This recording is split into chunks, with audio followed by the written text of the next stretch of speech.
Now, earlier this year, Ireland attracted world headlines over its historic vote to legalise gay marriage. But when it comes to the issue of abortion and reproductive health, it's a very different story.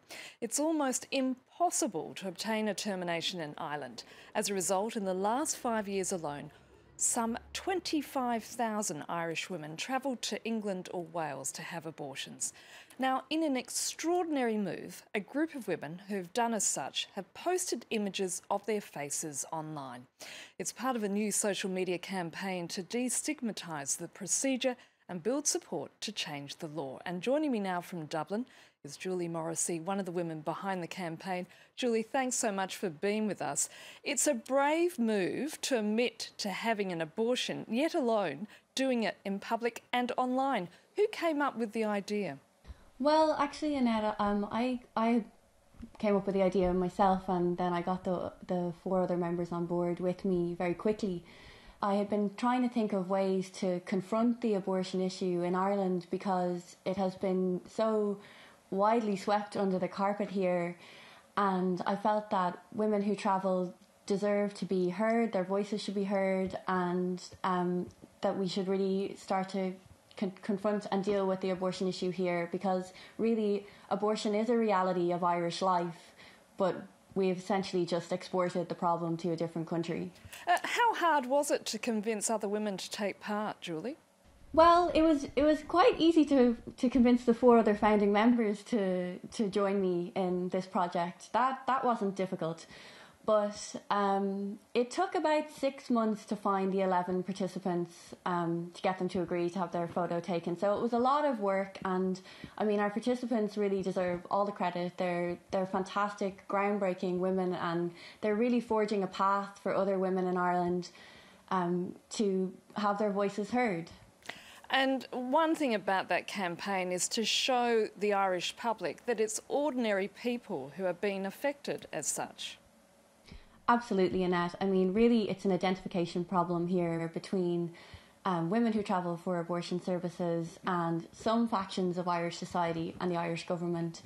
And really, it's about time that Ireland trust women in its society. And we felt that by seeing the faces of these women, they're ordinary, responsible women. They're well capable of making decisions about their own lives.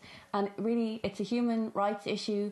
So if we are going to send these women away, we should look at them. It's really important that we look at their faces. What's been the reaction so far, Julie? It's been overwhelmingly positive, to be honest. We haven't really had any bad reaction.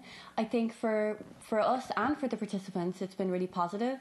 We've been contacted by a lot of individuals with messages of support. We've had huge media response, and we've had a lot of women contacting us about wanting to be in the gallery in the next group of photographs.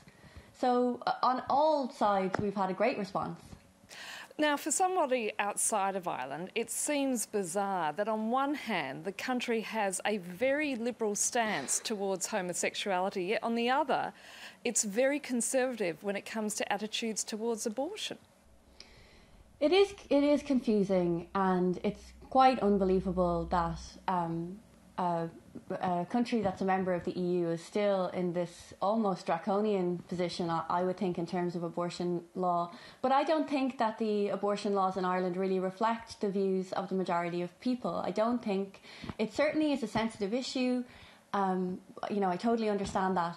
But the polls are now showing that the majority of people in Ireland support the repeal of the Eighth Amendment, which is the constitutional provision that equates a mother's life to that of an unborn child, and that's really the huge barrier to abortion access in Ireland. So there is support for that. I don't think the laws really reflect what's happening here.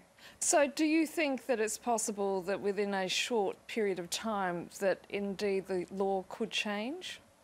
I think in terms of the first step of repealing the Eighth Amendment, yes, I think that will change. Hopefully, the coalition to repeal the Eighth Amendment have called for a referendum in 2016. I really think that should happen. I think it's important that we don't put off this issue any longer. So yes, I think that first step will be taken next year. I really am hopeful that it will. Julie Morrissey, I'm afraid we're going to have to leave it there.